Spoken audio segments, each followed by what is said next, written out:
Assalamualaikum warahmatullahi wabarakatuh. Kami dari kelompok 2 akan mempresentasikan hasil kerja kami dengan tema bisnis startup. Berikut anggota kelompok kami. Dengan saya sendiri, Amanda Azalia, rekan saya, Halimah Syadiah, Madaniati Fatan, Sukinah, Wika Widisyari, dan Alvin Dwi Fauza. Oke, jadi kami di sini akan membahas tentang bisnis startup. Apa itu bisnis startup? Bisnis startup adalah bisnis rintisan yang diharapkan dapat tumbuh dan menguasai pasar secara cepat dan selanjutnya menjadi perusahaan yang besar. Bisnis startup biasanya lebih mengutamakan ide-ide baru dan memberi solusi permasalahan bagi konsumen. Bisnis startup juga biasanya mengandalkan teknologi untuk membantu pertumbuhan bisnis. Maka tidak salah jika sebagian orang memandang bisnis startup merupakan bisnis yang bergerak di bidang teknologi. Baik, saya Alvin akan melanjutkan slide berikutnya dari slide 5 hingga 6, yaitu karakteristik bisnis startup. Yang pertama, modal yang digunakan akan tergantung dengan pergerakan bisnis. Lalu kedua, usia perusahaan kurang dari 3 tahun. 3. Pendapatan perusahaan selama 1 tahun kurang dari 100.000 US dollar. Keempat, berfokus pada perkembangan bisnis yang cepat. Lalu kelima, produk yang dihasilkan biasanya adalah upaya untuk mengisi pasar dan juga menjawab kebutuhan masyarakat yang belum ada sebelumnya. Lalu yang keenam, mengandalkan lebih banyak teknologi informasi dan elektronik. Lalu yang terakhir, model bisnis yang adaptif dan sesuai kebutuhan pasar. Berikut slide 7 akan dilanjutkan oleh rekan saya, Wika. Dipersilakan.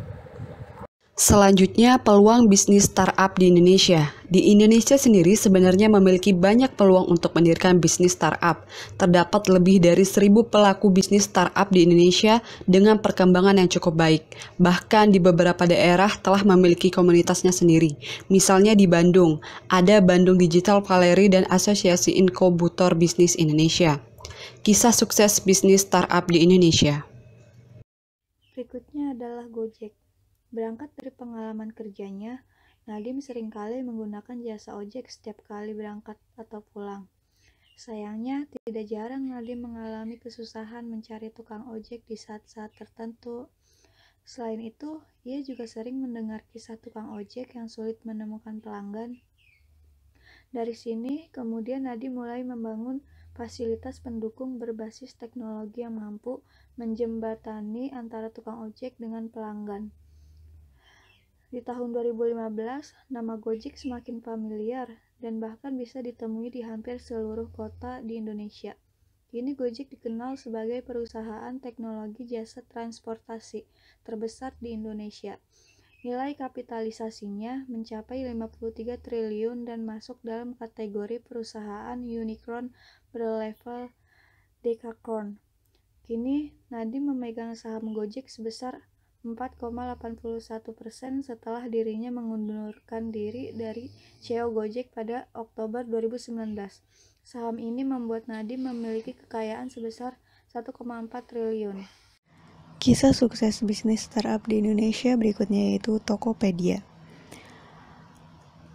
Tokopedia merupakan buah pemikiran yang berawal dari banyaknya keluhan yang didengar oleh William dari masyarakat, yaitu maraknya penipuan online berkedok penjualan. Oleh sebab itu, William ingin membangun situs jual beli yang mampu menjembatani antara penjual dan pembeli dengan sistem transaksi yang aman. Bersama dengan rekannya, Leontinus Alva Edison, William mulai membangun usahanya yang ia beri nama Tokopedia. Agar mampu berkembang, William berusaha mengumpulkan modal dari pekerjaannya. Setelah dirilis ke publik, Tokopedia mendapatkan respon yang sangat positif dari masyarakat dan juga pengguna yang terus bertambah dari hari ke hari. Popularitasnya yang terus meningkat membuat Tokopedia memperoleh penghargaan dari Bubu Awards sebagai e-commerce terbaik.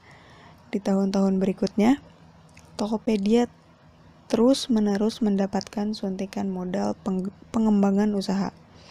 Bahkan pada tahun 2014, SoftBank dan Sequoia Capital yang merupakan penyuplai dana Google, Apple, dan Instagram juga mengucurkan dana sebesar $100 kepada Tokopedia.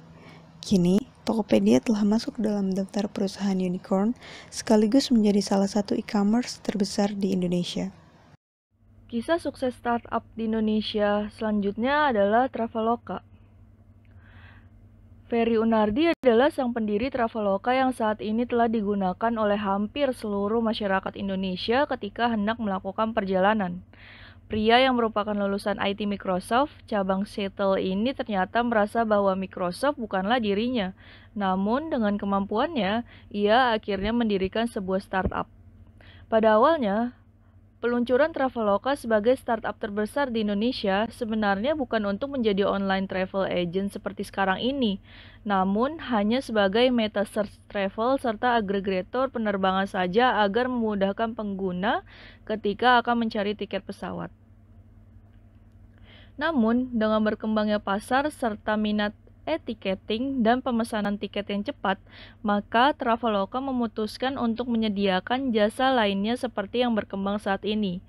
Dan dengan perkembangannya, Traveloka telah diunduh hingga 17 juta pengguna per tahun 2017. Setiap pebisnis harus punya insting, tahu kapan waktu yang pas untuk masuk dalam bisnis, dan tahu apa yang customer butuhkan. Salah satu kutipan yang terkenal dari Ferry Unardi, CEO founder dan CEO Traveloka. Pada slide terakhir, kami juga menampilkan logo dari beberapa startup sukses lain yang ada di Indonesia. Ada OVO, Grab, Bibit, Zenius, Halodoc, Sayurbox, Tanihub, Shopee, Bukalapak, Ruang Guru, dan beberapa logo yang sudah tidak asing lagi bagi kita.